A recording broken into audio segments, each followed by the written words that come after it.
masjid ya tidak perlu seperti itu. Kamu juga gak perlu goblok mengatakan nggak ada ceritanya orang musyrik ngidam di masjid karena ya ada tarehnya seperti itu. Jadi tidak perlu goblok ya gak perlu liberal. Paham ya?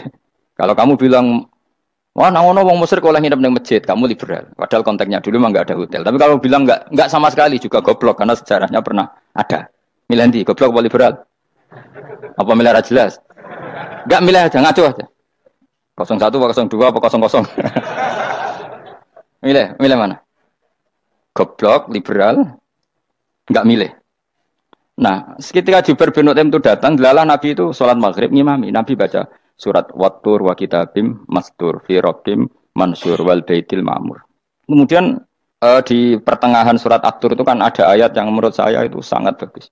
Sehingga di kamar saya, di rumah saya itu tak figur ayat itu. Bahwa kita harus dilatih berpikir. Kata Allah memulai argumentasinya, am khuliqu min ghairi syai'in. Apakah kejadian alam raya ini seisinya tentu diciptakan tanpa sebab? Misalnya begini, alam raya ini kata orang nihilisme atau komunis atau orang-orang paham nihilisme, itu kan dimulai dari ketiadaan. Logika ini kan goblok sekali. Berarti kalau alam ini kadung wujud, kamu kan tahu kan langit bumi sekarang kan wujud. Ya, langit bumi sekarang kan jelas wujud. Berarti logikanya adalah al-adamu yakhluqu makhlukon, sesuatu yang enggak ada menciptakan sesuatu yang itu kan aneh. Di mana-mana al-adam ketiadaan itu tidak mungkin yakhluqu syai'an atau yu'athiru syai'an. Di mana-mana ketiadaan itu tidak mungkin mengefeki sesuatu yang ada. Wong kamu sebut tidak ada itu berarti tidak mungkin bisa berbuat apa karena namanya tidak ada. Sekarang alam raya ini dimulai dari ketiadaan. Terus kamu simpulkan sesuatu yang enggak ada menciptakan yang ada itu gendeng apa enggak? Oh, gendeng sarap itu. Orang usah dipatahin wong gendeng, sebarno yang mau mati dewi. Jadi makanya Quran menanyakan mereka, am khuliqu min ghairi syai'in. Apa alam yang kadung wujud ini kemudian disebabkan oleh sesuatu yang tidak ada? Lalu kalau sesuatu yang ada pasti diwujudkan oleh yang ada. Nah, karena yang ada ini pencipta harus berstatus super. Nah, super ini oleh ulama disebut wajibil wujud. Maka Allah bersifat super, wujud yang paling prima, yang kausa prima. Karena pencipta tentu kelasnya harus di atas yang diciptakan. Makanya disebut, ulama dulu menyebut Allah itu apa? Wajibil wujud. Karena pencipta tentu lebih dahulu. Maka harus disifati awal atau qadim. Awal atau qadim. Kayak apa Allah mendidik kita? Am khuliqu min ghairi syai'in. Terus Allah bilang gini, ya gak apa-apa, yang menciptakan gak saya, gak apa-apa kata Allah. Tapi amhumul khaliqun, kamu saja yang menciptakan, gak apa-apa. Tapi syaratnya kalian juga harus merasa pernah ikut menciptakan langit bumi. Am khalaqus samawati wal ardh. Jadi, gak apa-apa kamu merasa Tuhan, gak apa-apa. Yang penting kamu merasa ikut nembok langit, ikut ngecor apa? Langit. Jadi pokoknya ikut bikin. Terus kata Allah, bala yukinun, kamu tak suruh merasa menciptakan langit bumi, kamu juga gak merasa iya. Memang ya mereka merasa enggak kan? Akhirnya Jubair bin Mut'im saking gak kuatnya. Am khalaqus samawati wal ardh bala yukinun am indahum khuzun. Sama Allah dibombardir seperti itu. Dia datangi Rasulullah, ya Muhammad, logika itu tidak meninggalkan akal saya. Matarok tali akli nasihan. Akal saya habis Muhammad. Saya iman saja. Saya tidak cukup punya logika untuk melawan argumentasi ayat yang kamu baca. Saya iman saja. Terus iman. Makanya kalau ada logika nihilisme bahwa sebelum alam ini adalah ketiadaan, lalu pertanyaannya bagaimana mungkin ketiadaan menciptakan yang ada? Di mana-mana ketiadaan itu la yu'atsiru syai'an wa la yakhluqu syai'an. Jenenge wae tiada. Tiada itu ya enggak ada fungsinya, ya enggak ada efeknya, enggak ada prestasinya. Ya pokoknya namanya enggak ada ya enggak ada. Nah, ini penting saya utarakan. Terus di sini Allah mengulang lagi, enggak apa-apa yang lainnya kamu katakan Tuhan jadi mitra saya enggak apa-apa. Tapi tolong kata Allah, aruni madza khalaqu minal ardi, tunjukkan ke kami prestasi dia ikut bikin bumi. Kita tahu misalnya Yesus, Isa lahir di bumi. Bumi sama Yesus dulu mana? Dulu bumi, dia lahirnya di bumi. Lalu dia melata di bumi, jalan-jalan. Kemudian dia mengatakan ini bumi Tuhannya saya. Jadi bumi kok enak, bisa aku sih. Tua aku sih, bodoh-bodoh pangeran aku dong. Lebih apa? Tua. Jadi Allah itu gampang sekali. Nah sekarang orang iman itu kuat semua. Makanya ndak wali-wali. Imane mbek Allah taklid, njaluke aneh-aneh, njuk bojo ayu, sugih, jabatan. Bela Allah secara hujah aja enggak pernah, sudah minta. Makanya kita ini hidup di zaman yang saraf masal. Lho kula njaluk pangeran akeh-akeh kuwi isin. Coba kamu bela Tuhan tuh pernah bela apa? Bela Tuhan tuh gampang dengan argumentasi al-hujjah yang supaya agama ini tamkin fil ard, benar-benar mapan dalam logika. Yaitu tadi di mana-mana yang namanya sebab itu amrun wujudiyun, di mana-mana sebab itu sesuatunya harus wujud. Paling tidak kita sudah menolak nihilisme. Apa? Nah, nihilisme. Lah wujud karena wujud awal harus berstatus prima. Lah prima itu dalam bahasa ulama disebut wajibil wujud. Makanya ulama dulu ngelatih kita itu pertama Allah itu siapa? Zat sing wajibil wujud. Itu satu filosofi yang luar biasa. Nah, kemudian setelah itu ada setan-setan kecil yang nganggur, yang iseng. Nah itu nggak usah kamu perhatikan. Tinggal delok TV, ngopi, terus tinggal nyate kelata. Enggak saya tamak, pingsan deh. Syukur-syukur stres deh. Dugaan saya setan saya gue pingsan, kurang gizi. Karena memang setelah itu setan tuh udah gini. Lalu sebelum Allah jangan-jangan ada wujud yang lain. Jangan. Lalu Allah sendiri awal mulanya gimana? Kata Nabi, jika ada pertanyaan seperti itu kamu harus berhenti. Tinggal delok TV atau tinggal penting delok dangdutan. Ya kalau kepeksa ora apa-apa, kelasem ae. Saya tidak menghalalkan tapi kan sudah kamu lakukan. Karena itu lebih baik ketimbang pertanyaan filsafat. Banyak orang yang dulu sholat ketika sekolah filsafat tidak sholat. Alasannya sampai menemukan jati diri itu Tuhan. Dan itu bahaya sekali karena Nabi berkali-kali bilang kamu jangan mikir tentang Allah pasti rusak. Orang kok mungkin rusak dari Nabi pasti rusak. Nah cara menghentikan gimana? Karena setan ini makhluk, akal-akalannya gampang. Tadi tak warai. Saya sebagai ulama atau sebagai manusia atau sebagai orang awam atau sebagai siapa saja. Kadang ada pertanyaan seperti itu. Tak tinggal anggeling darmo, kan pusing setan. Kan ngenteni. Weh, ngenteni bar lo anggeling darmo. Bariku aku lesu mangan mie. Bar mangan mie waret turu. Kan dia ngenteni terus mau bikin was-was lagi. Ternyata saya sibuk kan enggak bisa masuk deh. Bangun tidur aku selali pertanyaan tadi. Dinteni. Nah, dia masuk lagi aku sibuk ngajak anak jalan-jalan. Jadi saya kalau jalan-jalan di pasar itu wis enteni santai wae. Itu memang resep dari Rasulullah. Jangan sampai orang terjebak filsafat yang sampai menanyakan eksistensi Tuhan. Dan dia tidak mau iman, tidak mau sholat, tidak mau puasa sampai menemukan Tuhan itu siapa. Itu jelas minas syaitonir rajim, itu perilaku setan. Makanya Rasulullah setiap ditanya sahabat gitu itu Nabi guyu-guyu. Dan guyunya Nabi itu kata Nabi, baguslah kalau kamu takut Tuhan kalah kata Nabi. Nabi gojok gitu. Maka ada ulama yang punya seni berargumentasi yaitu Imam Ghazali. Jika setan tanya kamu lalu sebelum Allah jangan-jangan ada wujud yang sebelum Allah. Kata Imam Ghazali ya itu saja yang Tuhan. Yang Allah ini enggak jadi Tuhan. Ya berarti wujud sebelum Allah itu yang benar-benar Allah. Kalau kamu bayangkan lagi, jangan-jangan sebelum itu ada wujud lagi. Ya itu saja yang benar-benar Allah. Sehingga tetap Allah itu menang terus. Paham ya? Yang jelas jangan sampai didahului Adam. Karena kalau didahului Adam lebih ngeri lagi. Karena sesuatu yang enggak ada menciptakan yang ada. Itu lebih buruk lagi menurut akal. Menurut apa akal? Nah, daripada kamu nggak salim Imam Ghazali, tinggal saja ndelok tadi ndelok sinetron. Itu yang lucu-lucu aja. Tidak sing lucu-lucu. Ndelok apa mencari Tuhan. Pokoknya sing aneh-aneh, sing goblok-goblok, sing lucu-lucu, sing perane wong apa? Lha saya sering diprotes saya. Gus Salim jenengan kok sering ndelok sinetron sing ana dialog wong goblok-goblok. Wong goblok ku menarik cara kula. Apa ya? Cara pandang itu di luar dugaan saya karena kula berkali-kali loh kalah wong goblok. Jadi makanya ini tak cerita nih beberapa kali yang cari Gus Wak cerdas berkali-kali kalah sampai goblok. Ada seorang santri itu ingin dibelikan bapaknya itu sepeda motor. Bapaknya wong desa, senengane ngrumat sapi wedhus. Lah menurut saya ya orang tuanya itu mampu lah, sangat mampu untuk beli itu. Pak mbok ditukokno mawon wong sepeda motor. Kata bapaknya, "Anakku nu jok mondok tak goblok, Gus." Wong njaluk kok sepeda motor, njaluk mobil ora ya goblok. Lah kok goblok, Pak?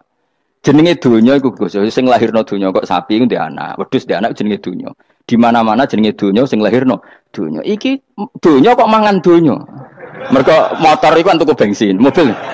Iku cara dekne iku goblok Gus. Batin berarti kabeh kiai goblok perkarane.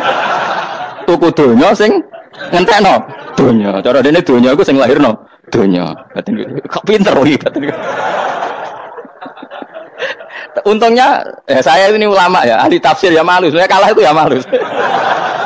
Tapi saya sebagai orang objektif fair, itu teori benar apa? Jadi donya itu ya sing lahirno donya. Donya kok mangan donya itu goblok. Untungnya dia dengan saya itu jaraknya 5 kilo 7 kilo karena 7 kilo. Lala dia diterkon sepeda motor, aku tetap mau kalah. Pak, nanti jalan kaki saja. Karena kalau pakai motor ini kegoblokan kata saya. Terus mendingan nih, loh Gus mau kalah tadi.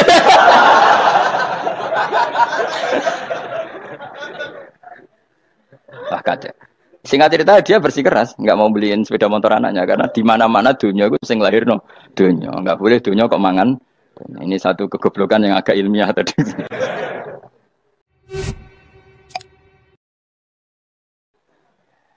Nah Imam Asy'ari juga ngalami hal yang sama. Imam Asy'ari itu punya kita kalau ahli sunnah kan 2 partai ya. Ya dalam ahli sunnah itu hanya ada 2 partai juga. Kalau nggak Asy'ari ya Maturidi. Dan sama-sama alim. Ya kalau terpaut ya paling 5%, 7% ya. Kealimannya Asy'ari dan Maturidi. Imam Asy'ari itu bikin logika yang jelimet seperti saya sekarang ini. Logikanya jelimet, tapi permanen. Jadi yang saya ajarkan tadi itu logika yang jelimet tapi apa? Permanen. Karena tadi alam raya ini kadung wujud. Kalau kadung wujud pasti pewujudnya yang menciptakan wujud pasti adalah kewujudan. Karena al-adam la yu'athiru syai'an. Di mana-mana kenihilan tidak yu'athiru syai'an. Ya sepakat ya, gampang kan? Tentu wujud ini prima disebut wajibil wujud. Lah itu Imam Asy'ari itu bersikeras. Kalau imanul muqallid itu tidak diterima. Banyak keberatan ulama, tapi Nabi nyatanya yaktafi bi imanil Arab al khalina anin nadur. Nabi nyatanya mencukupkan imannya orang-orang Bedui yang mereka itu kayaknya tidak bisa mikir. Ya, Nabi yaktafi bi imanil Arab itu wong desa al khalina anin nadur yang mereka itu tidak bisa apa? Berpikir. Ingat ceritanya Imam Asy'ari survei. Coba ayo kita tanya orang-orang kampung. Ternyata kegoblokan orang kampung itu ya ilmiah, masyhur itu.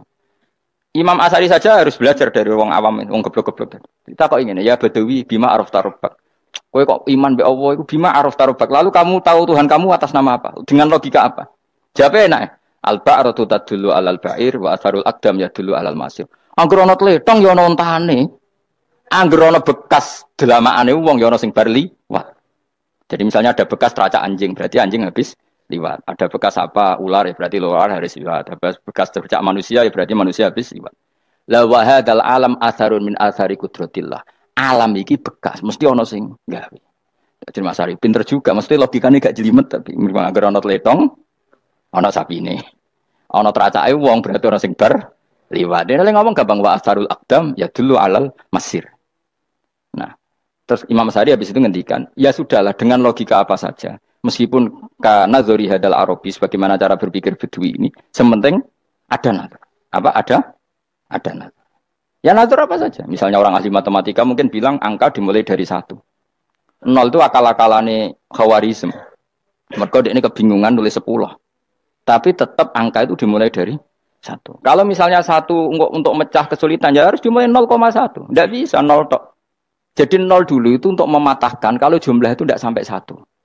Tapi faktanya jumlah itu kan pasti 1 karena dimulai dari wajibil wujud.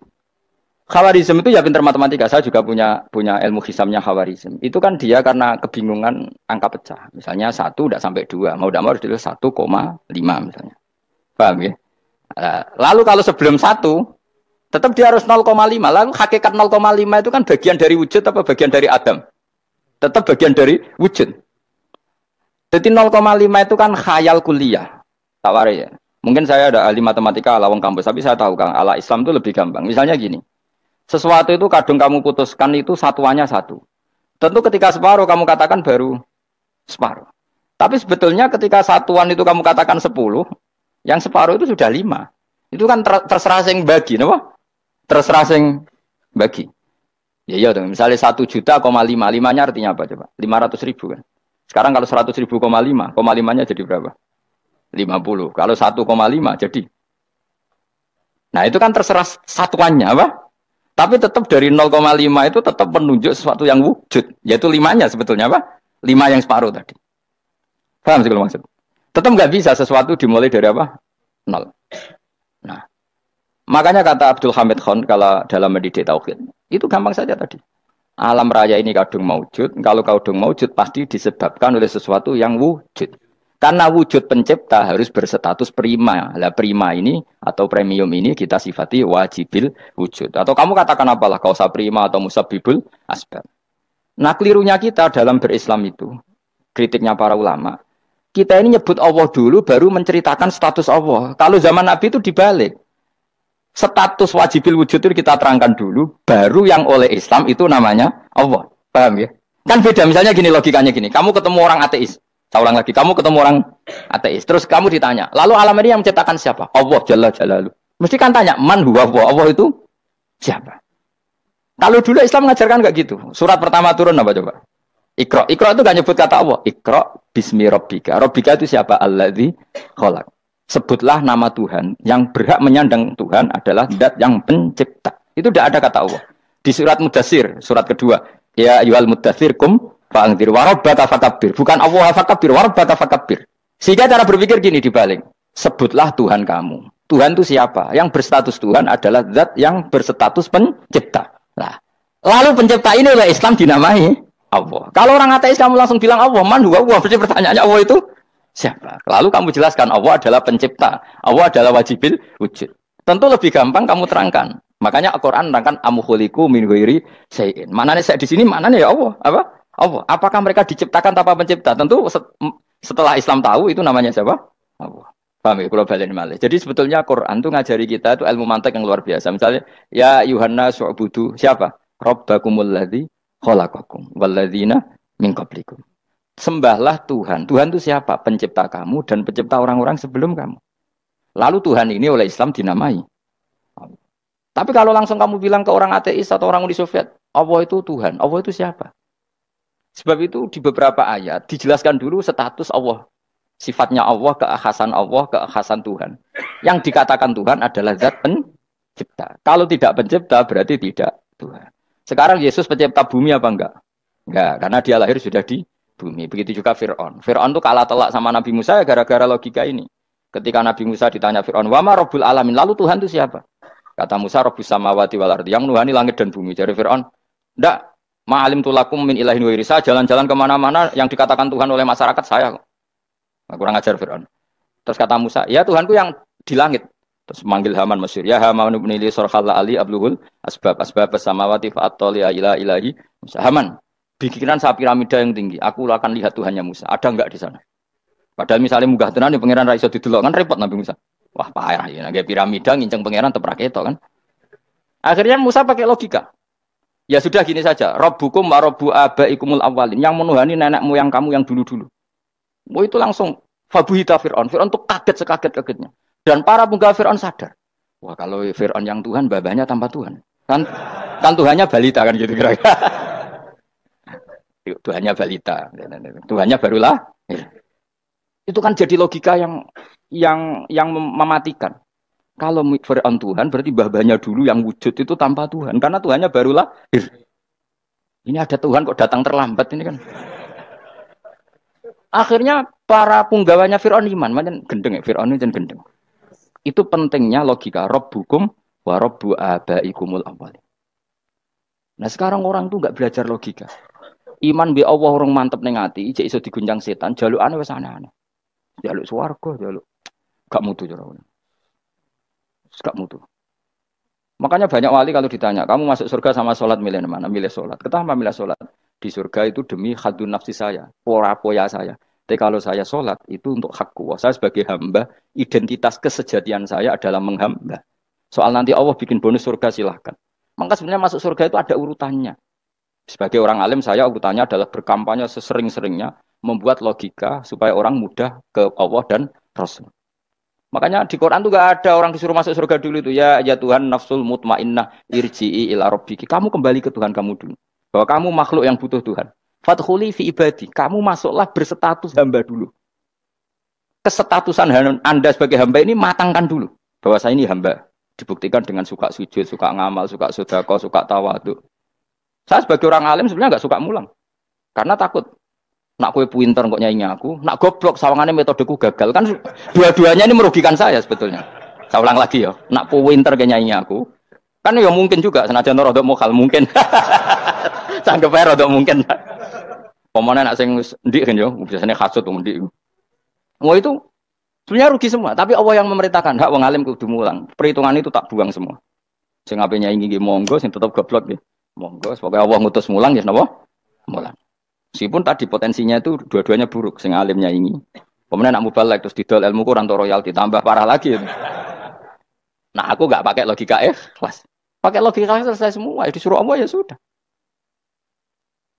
Saya ulang lagi ya, makanya saya minta ya surat Tur itu dibaca. Makanya baca Quran itu jangan terlalu egois, jaluk swarga. Statusnya dulu itu fadkhuli fi ibadi, kehambaan Anda posisikan yang mantap. Lagi wadkhuli jannati. Sekarang enggak dibalik orang ini masuk surga dulu. Kayak surga di kapling. Trawe arang-arang gue jaluk Lailatul Qadar. Lailatul Qadar wis kliwat. Wingi wis Dzulhijjah wingi kan Pak. Sebagian ulama berpendapat Lailatul Qadar itu fi kulli sanatin. Apa fi kulli? Karena Lailatul Qadar berdasar nuzul Quran dan nuzul Quran itu bisa saja hari Arafah, bisa hari apa. Ada ulama mengatakan Ramadan, tapi bisa tanggal 1. Nah, kamu kan pemalas, ikut yang partai 21, 23. Karena kan wis akhir-akhir kan wis enteng. Sebenarnya Anda milih 21 berdasar ilmu apa berdasar enak terbatas waktunya kan? Kan lebih sempit, apa? Lebih apa? Sempit. Ya saya ulang lagi ya. Jadi Allah kalau ngajarkan hujah itu gampang sekali ya. Tadi amkhuliku min ghairi syai'in. Enggak apa-apa saya ada Tuhan kata Allah. Tapi kamu harus punya logika. Alam raya ini diciptakan tanpa pencipta. Mau enggak kamu punya logika seperti itu? Bahwa alam ini yang wujud diciptakan oleh sesuatu yang tidak wujud. Mau enggak kamu punya logika itu? Enggak mau kan? Namanya wujud tentu diciptakan super wujud. Dan super wujud itu wajibil wujud. Dan itu Tuhan kita yang oleh Islam dinamai Allah. Bang, makanya nyebut Allah itu di surat-surat awal Quran tidak ada. Coba. Awal surat Quran itu surat apa coba? Iqra kan? Iqra itu ada enggak kata Allah? Enggak ada. Iqra bismi rabbika. Rabbika itu siapa? Allazi khalaq. Surat Mudatsir sama. Ya ayyuhal mudatsir qum fa'anzir wa rabbaka fakabbir. Ya sudah seperti itu. Ya ayyuhan nasu ubudu rabbakum. Rabbakum itu siapa? Allazi khalaqakum. Nah, kita ini keliru metode. Pemene wong tukang wiridan Allah, Allah. Tapi ora roh Allah iku sing sapa? Ya dia Allah, Allah, Allah. Dia nyifati Allah mau sing ngekei swarga, sing ngekei duit, sing ngekei widadari. Jadi Allah disifati sesuai selera yang menguntungkan dia. Bahwa Allah ini yang ngampuni saya, kemudian saya masuk surga, kemudian ngeloni widadari. Makanya kalau dia jadi wali tak demo, tak laporkan MK. Suluh. Karena ini wali pecundang. Bagaimana mungkin calon wali pikirannya khadun nafsi? Kalau ulama agak gitu, mendikan Allah, Allah, Allah itu zat paling penting di dunia. Maka akan saya maklumatkan di dunia bahwa orang kembali ke Allah. Caranya gimana? Akan saya kenalkan Allah lewat logika. Caranya apa? Kita sifati wajibil wujud. Kita sifati rabbukum wa rabbu abaikumul awalnya. Dengan sifat-sifat yang semuanya mengarah ke dikjayaan Allah Subhanahu wa taala. Itu jenenge kowe bener-bener ulama. Itu disebut bal wa ayatum bayyinatun fi suduril ladzina utul ilm. Makanya ulama itu orang yang luar biasa. Sampai disebut innama yakhshawaha min ibadihil ulama. Ahli ibadah itu rapati wedi pangeran. Masuk wiridan istighfar nangis rapati wedi pangeran. Gayane tok nangis. Karena sebenarnya dia nangis wedi ra mlebu swarga. Mlebu swarga gak iso ngloni. Dari itu aja orientasinya itu. Makanya benar Kanjeng Nabi nak gojlok orang alim satu itu lebih utama dibanding 1000 ahli ibadah. Bahkan Nabi pernah ngendikan sangat ekstrim. Fadlul alim alal abid kafadli ala adnakum kata Nabi. Keutamaan orang alim dibanding ahli ibadah itu sebagaimana kelas saya kata Nabi dibanding kelas terendah kalian. Padahal Nabi dengan Abu Bakar saja jaraknya sangat jauh. Itu kata Nabi fadlul alim alal abid kafadli ala adnakum. Keutamaan orang alim dibanding orang abid sebagaimana keutamaan saya dibanding sahabat paling rendah. Karena tadi abid itu ada oportunisnya. Tapi kamu jangan benci abid loh. Karena kamu ya ora alim ora abid. Saya saja yang kritik, saya yang tanggung jawab di depan Allah. Orang abid itu kadang kan wiridan nganti nangis, pikirannya apa coba? Wis rasakno mungkin apa wiridan pikiran aja. Di sepuro dosane, terus apa kan? Mlebu swarga, terus apa kene swarga? Aku takut. Saya aku takut, ayo sing ngapain mlebu swarga apa kegiatan? Rencana pertama ya, Om. Terus gak usah munafik biasa wae. Mau inna ansa'na apa? Insya Allah kalau orang jujur apa jujur. Bandingkan kalau orang alim.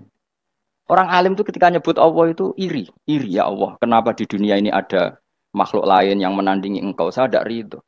Kenapa di dunia ini ada syarik orang yang dimitrakan seperti engkau? Maka orang-orang alim ini ingin memaklumatkan bahwa la syarika lak labbaika wa huma lab baiklah syarika lak innal hamda wan ni'mata laka wal mulka la syarika lak. Sehingga para nabi itu memaklumatkan itu. Engkau saja yang Tuhan ya Allah. Semua nikmat dari engkau, semua kepemilikan ini milik engkau. La syarika lak labbaik. Dimaklumatkan ke dunia. Innal hamda wan ni'mata itu dimaklumatkan. Enggak ada kepikiran mereka masuk surga. Karena mereka ingin memaklumatkan bahwa Allah ini yang Tuhan. Sama tak ceritani Nabi Ibrahim dari Khalilur Rahman rumang samu kakan wiridan kaya kowe ndak wiridannya Nabi Ibrahim sama sampean mungkin banyak sampean. Karena sampean banyak kepentingan tadi. Wali-wali dulu kalau wiridan itu ndak sebanyak sampean ndak, tak jamin ndak. Pemene maca lelo ping 10.000 ndak biasa wiridannya. Tapi khosyahnya sama Allah luar biasa. Pertama Nabi Ibrahim diangkat jadi khullah. Khullah itu ya Khalilur Rahman itu. Itu dia wiridannya gini. Ya Allah, innahu la yahzununi alla ara ahadan fil ghairi ya'buduka. Alla ara ahadan fil ardi ya'buduka ghairi. Sama saya hafal tadi. Memang saya hafalkan. Ya Allah, saya ini susah sekali. Kenapa zat sepenting engkau? Kemudian yang menyembah engkau hanya saya. Ini tidak fair. Makhluk yang enggak penting saja punya umat. Makhluk-makhluk yang enggak penting aja jadi pusat perhatian. Misalnya artis atau presiden atau gubernur atau tokoh top. Semuanya jadi presiden. Padahal semuanya itu makhluk yang enggak sepenting engkau. Ini zat yang sepenting engkau, kemudian yang tahu kalau engkau penting hanya saya, ini tidak fair. Nangis dan. Nangis. Ini tidak fair. Innahu la yahzununi Allah ara ahadan fil ardi ya'budu ka ghairi. Saya ini susah Gusti, susah sesusahnya. Dat sepenting kau kemudian yang tahu kalau engkau penting itu hanya saya. Wah ini tidak fair. Loh, coba kalau orang mencintai sesuatu kan gitu. Misalnya kita bojo ayu, kemudian wong liya kabeh darane elek, mangkel ora? Mangkel enggak? Kamu beli Alphard. Kamu kira itu mobil mewah. Kemudian orang nyejajarkan podo bek carry, mangkel enggak? Semua kenikmatan tuh kita nikmat karena itu diakui ya enggak? Wes gunane apa kayak di Alphard gawa ning Gunung Kidul. Terus wong darani ngono iku padha mbek keri mbek kejangke mangkel ora kira-kira. Enggak penting mewahnya ini tetap butuhnya pengakuan. Coba misalnya kamu jadi presiden hidup di dunia orang sufi. Sing darane wong penting wong saleh ahli sujud ora kakuat iki. Kita teko di Barno. Karena itu dihormati situ hanya orang apa saleh. Kakuat gak? Oh kakuat gak? Atau kowe dadi artis top teko ning daerah Gunung Kidul wong desa-desa terus diundang lek. Oh mangkel kae. Le bayang dong.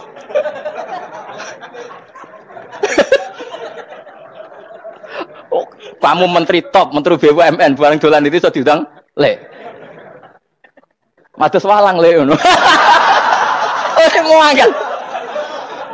Karena orang keren itu butuh pengakuan apa?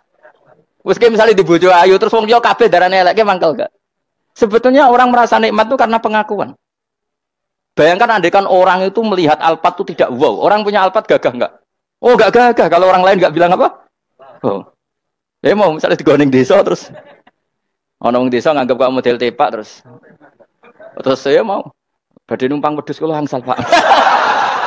Kagak ya, habis kan. Makanya branded itu harus dimaklumatkan. Nah itu bayangkan Nabi Ibrahim. Zaman itu ada Raja Namrud yang dipuja-puja, ada orang kaya dipuja-puja. Kemudian engkau yang Tuhan, pemilik langit bumi, enggak ada yang muja-muja engkau. Ini enggak fair ya Allah. Nangis. Orang kok kowe eling pangeran sak jam swarga Gusti. Dasar gak bakat wali. Terus saya itu pernah kangen Nabi Ibrahim itu sampai nangis dan itu saya tidak berdoa. Semua yang terkait Nabi Ibrahim itu saya baca. Mulai surat Quran, tafsir tentang Ibrahim. Dan sampai saya di Kudiro di Takdir Allah pernah ziarah ke makamnya Nabi Ibrahim. Itu saya hampir gak pernah doa. Saya isek. Ya karena tadi. Ketika Nabi Ibrahim nangis-nangis gitu, ya Allah ini tidak fair. Engkau zat terpenting di alam raya ini, kemudian gak ada yang menuhankan engkau. Gak ada yang merhatikan sama ini tidak fair. Susah sekali. Karena yang tahu engkau Tuhan itu saya tok. Masyhur itu sama Allah. Karena Ibrahim nangis-nangis itu, terus sama Allah diterbangkan ke langit. Itu disebut wakadhalika nuri Ibrahim malakutas sama. Di langit ada jutaan malaikat sujud, jutaan malaikat rukuk, jutaan malaikat baca tasbih. Nabi Ibrahim, oke Gusti kalau gini ya benar, ini baru benar kata-kata. Makanya terus Allah dengan keangkuhannya, karena Allah punya sifat angkuh dan itu sah walahul kibriya. Kan sifat angkuh baik untuk Allah tapi tidak baik untuk makhluknya. Dan Allah dengan sifatnya walahul kibriya. Kata Allah, kalau nasihati para nabinya, kamu tidak usah susah. Jika di bumi jarang orang nyembah saya. Innalladzina 'inda rabbika yusabbihuna lahu bil-laili wan nahar wa hum la yasamun. Kamu tenang saja. Orang yang di sana di langit-langit itu maksudnya para malaikat itu bertasbih siang dan malam. Wa hum la yasamun dan mereka tidak berhenti-henti, tidak bosan-bosannya bertasbih. Jadi nabi itu baru terhibur kalau yang diidolakan itu keren.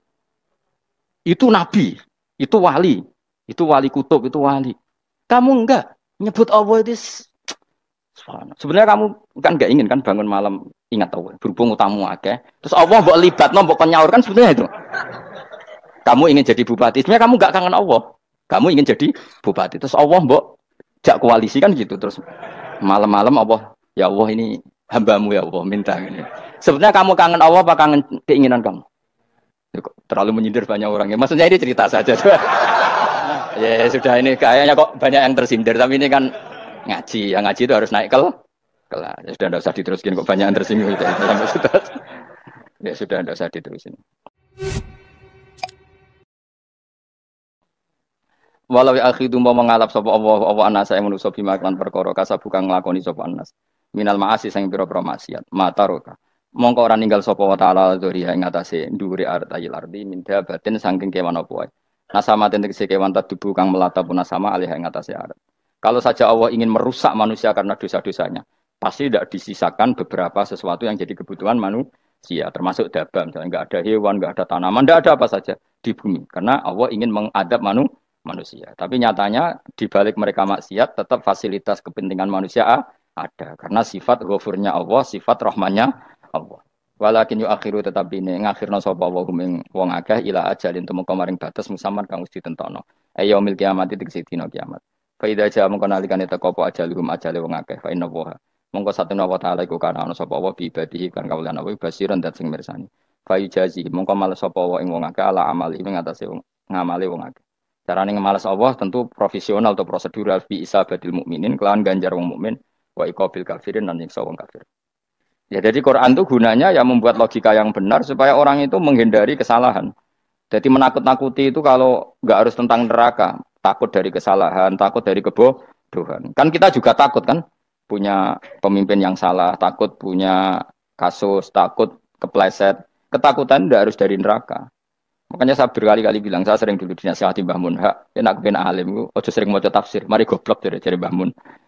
Maksudnya mari goblok itu gini, mufassir itu manusia, kadang dia itu satu ayat umum, dia mendiktekan ke satu kasus, padahal kasusnya lebih umum. Makanya berkali-kali sama nani umpomong ini, contohnya ini, karena nanti itu mengikat. Misalnya gini ya, saya ulang lagi ya, dan gayamu kayak wong alim. Coba andekan kapasitas Anda itu RT, minta jadi presiden, itu ngelama apa doa? Tidak, jawab saja. Ngelama. Jatah kamu untuk azab, kok jaluk Lailatul Qadar, itu ngelama apa Anda? Mestinya jalukmu orang untuk azab, itu bagus. Paham ya? Banyak ulama diajak istisqa gak mau. Banyak itu ulama. Ayo istisqa kita karena sudah lama gak hujan. Kata ulama tadi, jatah kita ini kena hujan batu dari langit. Gak hujan batu sudah bagus, gak usah minta. Ulama macam-macam. Lah rai-rai ngene iki pantese untuk Lailatul Qadar untuk azab aja jawab. Orang untuk azab wis bagus. Yo dadi dongane ya Allah. Ampun jenengan siksa la tu akhidna. La tu akhidna maknane njuk Lailatul Qadar pun ora disiksa. Ya makam kita itu masih Robbana la tu akhidna. Iku supaya gak disiksa innasina waktu kalau kita salah. Kowe kan gak kalau. Wah sudah salah. Jadi donga innasina waktu sange apikane pangeran wae ditambahin. Kalau kita salah. Kalau kita kan sudah ada kalau lagi sudah. Sudah jelas salah berkali-kali lagi. Mbok wong diisin. Julak jaruk Lailatul Qadar gak diisin. Tapi oleh wong pangeran apian. Pangeran kan tapi misalnya pangeran ora aku luwe apian timbang aku. Jadi sowe disahno permintaan. Tapi gak dikabulno. Mau disahno tapi ora usah apa? Disahno iku iman jalin jeneng goblok piye meneh kok macam-macam. Makanya doa paling fair itu ya Rabbana dzalamna anfusana wa lam taghfir lana wa tarhamna lanakunanna. Makom kita itu di sepuro pangeran. Sing bener donga wong traweh-traweh lho ning Tuban ning Jogja wis bener apa innaka afuwun karim tuhibbul afwa fa'fu anna. Ora ana guru-guru kita donga ya Allah anilna lailatul qadar ya Allah ka ora sarahku kiye kita ora ana ngajarno ngono ya Allah innaka afuwun karim tuhibbul afwa fa'fu anna. Jenengan kandat sing kathah nyepurane lan seneng nyepuro impun jenengan sepuro. Iku bagus sudah bagus. Lailatul qadar gresuk ndelok srengenge terus delok angin. Angin daerah Gunung Kidul banter terus aneh-aneh. Boy wong tahu diri, maksud kula nggih tetep minta Lailatul Qadar tapi tahu diri. Misalnya suwe bar sedekah, poso bar salat 1000 rakaat terus utang si sahur, sampai togo-togo sing mbok dolimi jaluki sepuro. Pas kowe tenan mergo ngrasa ora dolim, nduk Lailatul Qadar. Tapi kira ngrasa ora dolim wis ujub sombong. Wong sombong ora berhak meraih. Lah terus piye Gus? Ya piye biasa wae, pokok biasa wae. Makom kita ora kena adab itu sudah luar biasa. Ora penuh adab piye. Wis ngene iki wis luar biasa, napa? Luar biasa. Mun nang ngandel kula, mesti ngene iki wis keadaan seperti ini terus. Soale dongane wae Rabbana la tu'akhidna in nasina wa akhtana. Itu jadi itu sudah luar biasa. Nah, ini kan teruskan dawuh Mbah Mun ya. Misalnya Allah bilang gini, fattaku, maka takutlah kamu. Biasanya mufasir ditambahi minan nar, maka takutlah kamu masuk. Sebetulnya yang perlu dihindari dari kita takut itu ya, takut salah, takut bodoh, takut terdolimi, takut mendolimi orang lain, takut hidup tidak ada gunanya. Tapi mufasir tentu milih yang populer, takutlah kamu dari api neraka. Coba misalnya gini, kita nanti masuk surga. Kemudian zaman di dunia kita tidak pernah berkampanye ya atau berkontribusi untuk agama Allah. Cara saya itu izin. Kata Imam Malik, saya masuk surga. Kemudian orang yang mencintai saya masuk surga itu saya malu. Rasulullah juga gitu. Saya sebagai pemimpin umat, saya malu masuk surga. Dan satu dari umat saya masih masuk neraka. Jadi ulama dulu tuh ketakutannya bukan sekedar masuk neraka. Takut malu, takut bodoh, takut keliru, takut. Saya misalnya nanti masuk surga itu malu. Dengan saya tidak pernah ngajar tafsir Jalalain. Malu saya. Karena katanya Allah, hak kenapa pun swarga? Terus diberi swarga. Tapi kalau pernah baca tafsir Jalalain kan anak keren nih. Keren artinya saya pernah mengkampanyekan Quran, pernah mengkhidmati Quran, pernah ngitmai kitab engkau ya Allah. Saya pernah ngitmai umatnya Rasulullah yaitu sampean kabeh. Pernah mulang, pernah sowan. Lho saat tiap bulan sowan jenengan gak sopan tapi. Mulane kira usah bales sowan rono malah ganggu aneh-aneh. Kadang santri yo pidol, wis diulang cek sowan. Orang tuh kiai kalau sudah di rumah tuh milik keluarga biar fair. Bar mulang cek assalamualaikum. Terus kiai ini kagok keluargane ku kapan? Boyo mikir bocah ora karo-karuan. Jadi seneng yo di ilmu ini, seneng yo di ilmu. Saya ulang lagi ya. Nah, kata yang ditafsir itu sering tidak mengikat. Makanya kata Mbah Mun, baca tafsir itu dikurangi. Maksudnya dikurangi itu bukan apa-apa. Maksudnya tadi, kalimat yang ditafsir itu tidak mengikat. Yang mengikat itu yang kalimat di Quran. Nah, kalimat Quran itu umum. Kenapa? Misalnya gini, Allah kalau gini. Ikdilu, kamu harus berbuat adil. Lalu adil itu misalnya mufassir menafsiri. Adil itu menyamakan di antara dua orang konflik. Misalnya di MK 01 dan 02 dianggap sama. Itu namanya adil. Itu kan dawai mufassir. Atau misalnya gini, Allah bilang gini ke saya, hak kan ada di kiai sing adil. Terus adil ditafsiri orang, adil itu menyamakan sesama murid, haknya sama. Nah, tapi bisa saja adil itu di luar itu semua. Misalnya gini, ternyata adil menurut Allah gini, adil maknanya seimbang, apa? Adil itu maknanya apa? Seimbang. Lalu keseimbangan seorang hamba adalah dia ingat Allah lebih banyak. Karena ini bandul yang benar-benar nyata. Allah itu nikmatnya nyata. Sehingga ketika saya sebagai orang alim, ingat saya alim itu karena Allah. Dikasih ilmu Allah, dikasih cerdas Allah. Dikasih semuanya dari Allah. Sehingga saya itu tidak merasa kumuluhur pada kalian. Karena semua ini dari Allah. Kemudian Allah sendiri yang memerintahkan. Ya, kamu harus mengajar. Maka saya ada Arab-Arab salam template sampeyan, penghormatan sampeyan, apresiasi sampeyan. Karena saya hubungannya hanya dengan Allah Subhanahu wa Ta'ala. Itu namanya adil. Meletakkan sesuatu proporsional. Itu juga adil namanya. Makanya seseorang itu nggak bisa dikatakan abid selagi belum tahu kalau ibadahnya minallah. Jadi misalnya ke ibadah tok. Ternyata kamu yakin itu ibadah kamu, amal kamu itu belum abid. Abid hakikat adalah alhamdulillah alladzi hadana li hada wa ma kunna linahtadiya laula anda tahu. Ketika kita sujud yakin ya Allah alhamdulillah jenengan menakdir saya sujud. Saya salat alhamdulillah engkau menakdir saya salat.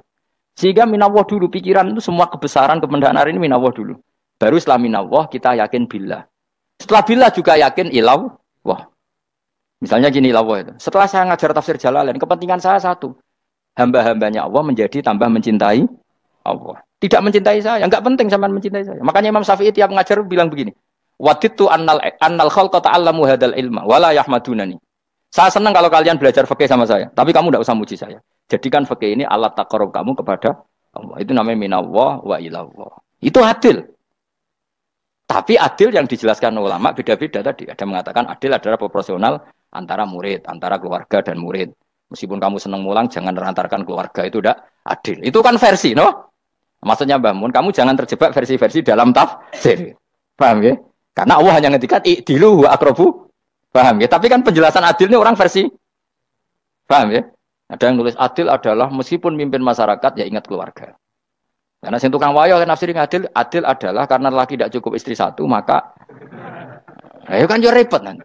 Tapi kalau kadung istrinya 3 atau 4, adil adalah harinya sama meskipun janda dan perawan. Dari sing lanang gak adil adalah proporsional. Sing wis suwi dikumpuli dikurangi. Yang baru ya mungkin kabeh enggak kalau nuruti. Mungkin enggak. Ya, tapi itu kan versi, napa? Maka kata Mbak Mun itu memang saya itu merasakan, saya sebagai mufassir merasakan memang saya kan sering baca Jalalain beda dengan tafsir Munir, nanti beda dengan tafsir Qurtubi. Saya beri contoh misalnya. Dan kamu pasti salah jawab ini. Kalau kamu benar berarti ya alim tenan. Wa idza darabtum fil ardi falaysa 'alaikum junahun an taqsuru minas shalah. Orang kalau pergi itu boleh enggak ngosor salat? Enggak, jawab saja. Boleh kan? Ngosor salat itu apa? Misalnya salat asar 4 jadi berapa? 2. Kalau isya jadi 2. Kalau subuh? Enggak, sudah maju lah. Maghrib? Enggak, kan yang bisa dikosor hanya berapa? Yang rubaiyah, yang apa? Berarti kamu yakin? Antak suruh minas sholat artinya 4 jadi 2, yakin? Enggak, jawab saja. Yakin. Nah itu termasuk orang pinter. Ya. Berarti ilmu lagi sak trip. Ya? Sebetulnya kata Imam Qurtubi enggak. Ayat itu kan hanya bilang gini, kalau kamu bepergian, maka kamu boleh menyendak sholat. Qasru itu memotong. Dari aturan yang dulu 4 menjadi 2. Sebetulnya tidak hanya itu tok. Aturan tidak boleh membawa najis menjadi boleh. Aturan harus tumak ninah menjadi tidak harus tumakninah. Misalnya kamu sholat dalam keadaan perang, wajib tumakninah apa boleh sambil lari-lari? Boleh sambil lari-lari. Boleh gak ketika perang kamu sholat sambil menghadap tidak ke kiblat? Boleh. Makanya antak suruh minas sholat maknanya apa? Jika kamu pergi, maka dalam konteks itu kan perang ya. Ayat itu memang konteksnya perang. In khiftum ayyaftinakumul ladzina kafar. Jika kamu dalam keadaan perang, maka boleh memangkas apa yang pernah wajib dalam aturan sholat. Paham ya? 4 menjadi 2. Keharusan menghadap kiblat menjadi tidak wajib. Membawa najis sholat sah enggak? Enggak kan? Tapi kalau dalam perang, kemudian pedang kamu ada najisnya, boleh dibawa enggak? Boleh. Jadi maknanya tak suruh a'ammu min ayakuna qasra sholat wa a'ammu min ayakuna wajibati sholat yang sekarang enggak wajib. Semua itu namanya juga meringkas kewajiban. Berarti namanya nih, jika kamu dalam keadaan perang, maka boleh memangkas sesuatu yang dulu wajib menjadi tidak wajib. Yang dulu haram menjadi boleh. Tapi mufassir mencontohkan qasrus sholat hanya 4 menjadi 2. Dong ya? Oh ya, nanti alim ngono tenan wis dokter tafsir sang. Enggak tak iki sudah dhewe. Tapi perlu orang lain ngakui. Jadi itu contoh kecil. Jadi mufassir karena kebetulan dia tahunya hanya qasru sholat itu 4 jadi 2, dia itu. Padahal di tafsir lain diterangkan qasru itu artinya menyingkat atau mencendak atau memangkas. Dulu wajibnya sholat itu nggak boleh bawa sesuatu yang najis. Tapi kalau sholat dalam keadaan perang dan pedang kamu ada darahnya, boleh nggak dibawa? Boleh. Bahkan Allah menyuruh dibawa. Dan boleh nggak madhep kiblat. Fa in khiftum farijalan auruk banataki faida amintum fadhkurullaha kama allamakum. Ketika keadaan aman baru sholat sesuai standar. Nah berarti kan ada qasru sholat, ada pemangkasan aturan sholat. Kayak misalnya begini. Dalam keadaan normal boleh nggak kamu motong pohon pisangnya tetangga tanpa izin? Nggak boleh kan? Tapi misalnya ada banjir bandang, kemudian kamu bisa selamat kalau motong itu wajib izin apa malah haram izin? Haram izin, harus kamu langsung potong karena kalau tanpa begitu kamu dan yang punya wajib meridhoi. Kalau nggak meridhoi disalahkan syarak malah. Paham ya? Jadi ini penyolongan yang wajib.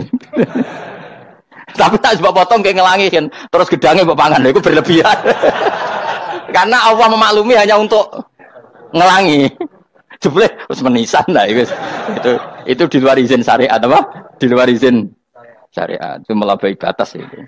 Syaratnya boleh itu ghairu baghiw wala famani turra itu darurat syaratnya ghairu baghiw wala dan tidak boleh melebihi batas. Lho ora ape ngetok gedange jupuk sik sing mateng dipangan terus diketok. Ora oleh. Paham jelas ya.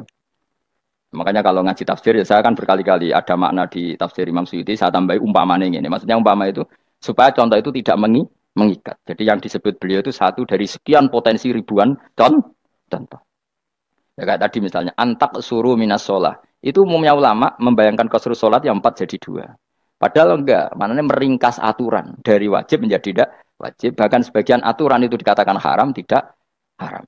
Itu tadi misalnya bawa najis atau teman kamu mau dibaca orang kafir terus kamu bilang, "Hei hati-hati." Itu tidak batal kalau dalam sholat siddatil khauf.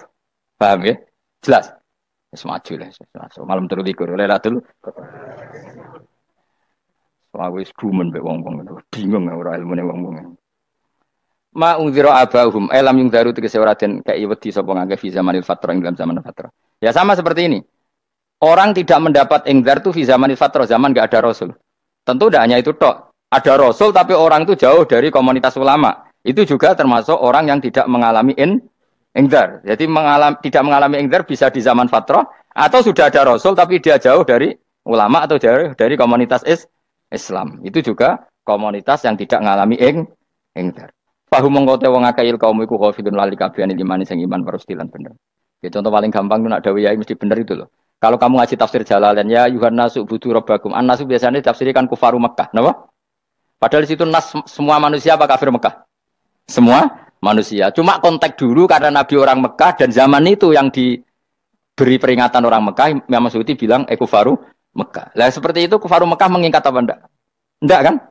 Enggak, karena yang dituruni Quran yo kafatal linnas. Tapi ya Yohanes di Jalalain sering ditulis apa? Kufaru Mekah. Lah seperti itu tidak mengikat. Itu contoh saja apa? Contoh saja dalam konteks zaman itu. Paham ya? Jadi banyak, makanya tafsir itu sebenarnya agak ngikat. Ya tapi yang ngomong gitu harus orang alim. Kalau kamu yang ngomong malah kacau. Kemudian ngomong sombong. Maksudnya kan manusia, saya juga manusia. Ngapain saya harus ikut? Ya sarap itu. Iku ora wis sombong saraf napa? Wis sombong saraf. Lakot hakko teman-teman fahum, lakot hakko teman-teman nyata apa alqaulu apa titah. Wajib tegese wajib manane nyata ala aksarihim. Ing atase akeh-akeh wong bil adab. Lakot hakko teman-teman dadi nyata apa alqaulu apa titah anane azab. Wajib tegese wajib apa adab ala aksarihim bil adab. Fahum mongko te wong akeh la yuminu ora iman sapa akeh. Il aksaru tegese ute akeh wong ora iman. Zaman niku Mas. Ya, maksudnya zaman niku. Tapi jengben nggih mboten ngerti. Tapi yang mungkin Ba'da Isa itu semua orang iman, tapi ya banyak yang setelah iman itu tidak bermanfaat lagi karena wis napa matahari terbit dari napa barat. Hina la yanfa'u nafsan imanuha lam takun amanat min qabl. Inna saat temen ingsun ujalna ga ingsun fi anaqihim. Ing dalem gulu-gulune wong akeh tak gawe aghlalan ing belenggu. Bi ayu dhamma gambar di antu dhamma gambar sento dhewe kumpulno ilaha maring anak apa alai di tangan. Di anal gila karena saat menegil iku yajma'u iso ngumpulno gil al yada ing tangan kal unuk maring geger maring napa gulu-guri lho jenenge unuk. Wong Arab nak darani kene ku unuk, nak darani kene ku nakher. Ya jare wong Arab, ya kene iki unuk, kene iki nakher. Lah gulun niku ngeten, tangan ditakok teng napa? Napa? Gulu. Napa jenenge? Jithok niku, jithok. Sing guri-guri. Faya mengko te tangan ila aidi kumas muatun ting kupono ila atkoni maring dagu. Niki lho jenenge dagu. Jam udzakonin waya mustamaul lahyan. Kumpule dua dagu atau dua wang nek cumanan. Fahu mengko te wong akeh mukmahuna iku dadi bunder sapa wong akeh. Manane rafiuna ngangkat wong akeh usaha ing sirahe wong akeh.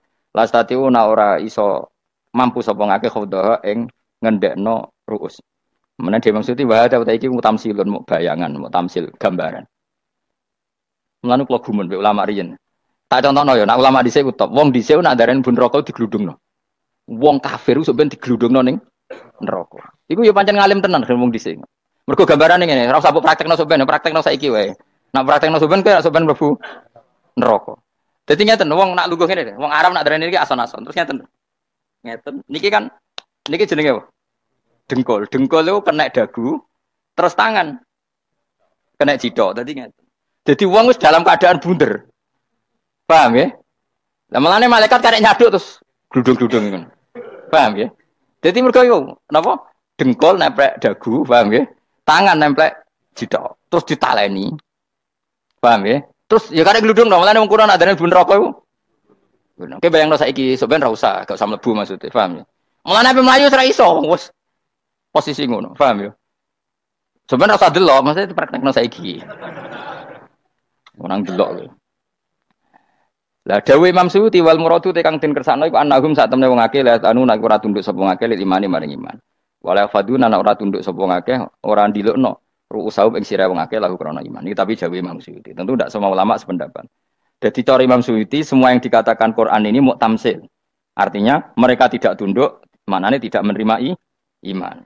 Ya, tapi itu cara Imam Suyuti. Ulama lain yang mengatakan tidak. Memang orang kafir ketika masuk neraka dalam keadaan seperti itu dan digeludung. Ya tidak apa-apa sama-sama benar. Ya sama-sama benar karena ya Quran itu milik bareng, milik bersama. Jadi kan banyak kalimat kayak tadi mengkosor sholat, meringkas sholat. 4 jadi 2 yang meringkas, paham ya? Dari aturan ketat menjadi agak longgar juga meringkas. Jadi semuanya namanya memotong apa? Memotong dari 4 menjadi 2 yang memotong, paham ya? Dari aturan wajib menjadi tidak wajib juga memotong. Nah, itu kan sama-sama benar. Lihat nanti konteksnya. Wajah analan gawe sapa ingsun mimpeni aitim sanging ngarepe wong akeh sadan ing tutup. Wa min khalfihim sanging gurine wong akeh sadan ing tutup. Fathisin sadan wa dhammiha lan dhamai sin sudan fil maudhi'in ing panggonan loro. Faksena mongko ngekeki gelap ingsun ing wong akeh, fa mongko te wong akeh lagi sirun rani ngali sapa wong akeh. Tamsilun iki ya contone edon disat diturukil iman maring ketutupe dalan iman alih ngatasi kufar. Nak cara maksudi kabeh iki mau tamsil. Dadi ngene. Dari depan kami kasih tutup, dari belakang kami kasih tutup, kemudian mereka saya kasih kegelapan. Maka mereka tidak tahu. Mananya apa? Dari arah depan yang mereka enggak ngerti pentingnya iman, dari arah belakang yang mereka tidak ngerti pentingnya iman, maka mereka buta, artinya tidak iman. Itu dari Imam Suyuti. Tamsilun edoni hanya perumpamaan lisat diturukil iman, yaitu tertutupnya jalan-jalan iman. Tapi ulama lain mengatakan ya enggak. Memang pernah ada peristiwa di mana orang kafir ngepung Rasulullah dan mereka dari depan matanya dihalangi, dari belakang dihalangi, sehingga ketika Rasulullah keluar mereka tidak melihat. Itu ya nyata ya. Jadi makanya ngaji ya. Jadi ben keren. Oh ini ada sekian tafsir. Terus gue ngomong kan kayak wong alim keren. Nah tak kata siapa? Ono rekamane. Tapi yang ora ngaji dhewe. Nah tak kata siapa? Ada rekamannya. Lah nek aku takut ada kata siapa Gus tak dudono kitabe. Lah aku dudono rekaman iku apik zaman akhir wis maju. Soale sing rido kan. Enak kok Kang jadi orang alim enak. Nanti itu jadi orang alim ya rugi. Tadi nanti kan gitu. Syaikhul Qadir masuk surga. Entah ini gelombang kedua dan para penggemarnya. Jadi akhirnya sing alim tenan yang bus warga, sing kedua dan para penggemarnya. Aku rasa alim Kang, cukup penggemar. Jadi tahu sebenarnya rugi kan. Gus Pak masuk surga kedua dan para penggemar. Waduh. Terus jebule padha ae. Itu saking rahmane Allah. Kenapa? Kan masyhur itu hadis itu. Rasulullah itu ada sahabat nangis, enggak bisa tidur nangis. Berhari-hari enggak bisa tidur nangis. Hanya karena ingin punya satu pertanyaan. Lama-lama ketemu Nabi, ya Rasulullah saya sudah berhari-hari enggak bisa tidur, ingin menanyakan ini tapi tidak berani. Coba kamu tanya saja. Ya Rasulullah, saya ini kalau mati, engkau kan suatu saat dipanggil Allah, saya tidak ketemu engkau. Makanya mumpung sekarang saya tak melihat wajah engkau sekuat-kuatnya, sepuas-puasnya. Kata Nabi ya.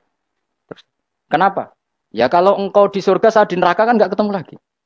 Atau kalaupun engkau di surga kan kelasnya beda, kan enggak ketemu lagi. Jadi kemungkinan dua-duanya itu enggak ketemu. Kata. Karena tadi bisa saja. Ya, artinya Nabi karuan di surga, saya di neraka tidak ketemu. Atau engkau di surga, saya di surga pun beda kelas, ya enggak ketemu. Terus kata Nabi, tidak begitu aturan mainnya. Almar'u ma'aman ahabba. Orang itu sesuai yang dia orang bersama orang yang dicintai. Jadi ya saya harus ikhlas kalau kamu saingi nanti. Ya, takdir no. Wasawana ni podo uga alim ngatasi ngake angker tau itu ngeke peringatan sira gumeng wangke bitahqiqil hamzatain angker ta wa ibdali saniyati alifan angker ta humatasili ala nasil hamzah wa itu khali alifan wa pun alif binal musahalan dan hamzah sing ditasil wal ukhra lan ya wa tarqi lan tinggal itu khali amlam tungzirhum wong ra wis bakat kafir mbok elingno cek rambu elingno tetep la yu'minun ora gelem iman la sing iman iku sapa inama tungziru mestine ngelingno sira maksude yan fa'u tegese manfaat apa ing daruka peringatan sira. Peringatan mu manfaat man ing wong ittaba kang anut sapa man adzikra ing Quran Quran tegese Quran. Wa khasyalan wedi sapa man Ar-Rahman ing Allah Rahman bil ghaibi padahal ora roh pangeran. Ya khofa tegese wedi sapa wong ing Allah toh walam yara ora ningali sapa wong ing Allah. Nane bil ghaibi itu apa? Takut Allah dalam keadaan toh dia tidak melihat Allah lang. Mergo tak tafsiri bil ghaibi barang gaib. Barang gaib ning Indonesia terjemahannya hantu. Melihat alam gaib itu maknanya apa dalam bahasa Indonesia? Hantu. Maknanya bil ghaibi rata terjemah apa? Ya namanya ini wakosya lan di sapa wong Ar-Rahman ing wasi Rahman bil ghaibi padahal dene ora roh langsung. Ya ora usah diterjemah ya. Terjemah dadi apa? Barang gaib malah repot. Wa basiruhu mongko ngeke berita gembira sira ing man bimaghfiratin kelawan pengempuranan wa ajrin dan ganjaran karimin kang terhormat. Orang yang seperti itu yang ngikuti Quran dan takut Allah itu layak mendapat maghfirah wa ajrin karim wa ta'ala juru karim wal jannatu swarga. Inna satamna ingsun wa nahnu ya ingsun iku nuh nguripno ingsun al mauta ing wong sing mati libasi krana pas. Wa natubulan nulis ingsun fil lauhil mahfuz ma ing apa wae kodamu kang nglakoni sapa ngake fi hayatihim. Di lauh mahfuz apa yang pernah kamu lakukan ditulis min khairin kaapian wasari dan kaelean liujazau supaya diwales sapa ngake alih ing atase iki. Wa atharahum lan yo tak tulis bekas-bekas kelakuanem. Matek saya perkara ustuna kang digawe sunah apa bima badam sak usum ngake. Jadi perilaku kamu ditulis setelah kamu mati ya masih ditulis yaitu bekas-bekas sunnah kamu yang pernah kamu lakukan. Jadi misalnya kok penemu judi, selama ada orang judi ya kamu dapat, paham ya? Paham ya? Loro gak ya?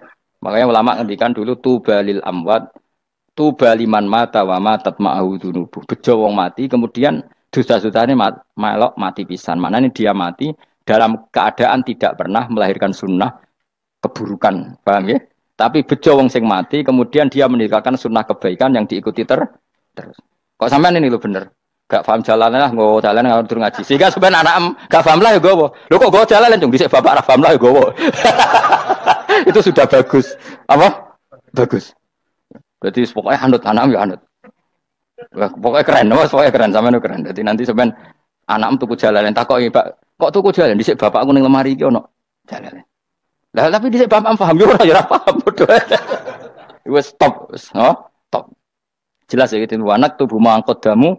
Wa atharoh. Makanya sisa-sisa amal kita, bekas-bekas amal kita semuanya adalah ditulis sampai Allah Subhanahu wa taala. Mulane kula kepengin jenengan nate syukuran, pisan-pisan nate syukuran. Pertama anak kita bisa sholat. Guling-gilingan banyak orang syukuran perkara ulang tahun. Kenapa pertama anak kita bisa sholat, kita tidak pernah apa? Syukuran. Padahal sholat itu yang menjadi identitas anak kita, kehambaannya ila yaumil qiyamah. Mbok ya orang itu gitu. Sehingga nanti anak kita tuh senang sekali. Itu saya itu kalau agak marah, itu anak saya yang paling kecil, baru umur 6 tahun. Itu tahu-tahu bilang, Pak saya sudah sholat. Karena dia tahu, saya itu paling terhibur kalau ada berita sudah sholat. Jadi itu penting supaya orang itu tahu orientasinya bapak itu sholat. Jadi jangan sampai terus anak kita kalau ulang tahun syukuran, tapi pas sholat kita dingin-dingin saja. Lama-lama anak kita berperasaan sholat itu tidak penting. Buktinya apresiasi bapak biasa, biasa saja. Itu contoh kecil. Jika nanti tertanam, anak kamu tertanam, nanti cucu kamu tertanam. Jadi itu namanya asar apa? Asar. Jadi harus seperti itu. Jadi ya itu namanya asar. Makanya Nabi Ibrahim nggak berani minta uang sama Allah. Minta rezeki nggak berani. Tapi kalau dia menyebut sholat dulu baru berani. Robbana liyuqimus sholat faj'al afidatam minan nas tahwi ilaihim warzuqhum, kata Ibrahim, supaya mereka kuat sholat ya Allah. Enggak apa-apa kamu kasih makan supaya kuat sholat. Karena kalau Nabi Ibrahim hanya berdoa, ya Allah kasih mereka makan. Nah, gue zino, gue demenan, gue judi. Nabi Ibrahim melok dosa. Makanya dimulai Robbana liyuqimus sholat supaya mereka kuat sholat ya Allah. Enggak apa-apa mereka kasih makan. Jadi supaya ini sholat jadi pokok. Kenapa kita makan? Supaya kuat sholat.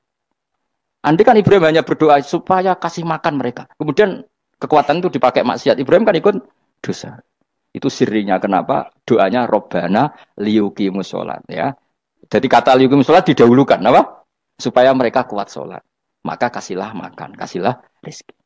Jadi supaya sholat jadi pusat orientasi. Itu harus dilatih. Ya tentu kamu ngelatihnya sidik-sidik. Wong anak esopo kan gitu, tapi ini kan cerita aja. Maksudnya orangnya biasa lah, maksudnya biasa lah. Maksudnya aku mau cerita, kue gelo ya monggo, terus mutung ra ngaji ya monggo, gampang. Kue ra ngaji, aku golek murid kok kue gampang. Kue golek guru kue aku kangelan. Ya maksudnya sing gelem ngalah teko ini kan. Oh, liane larang yang nyewane.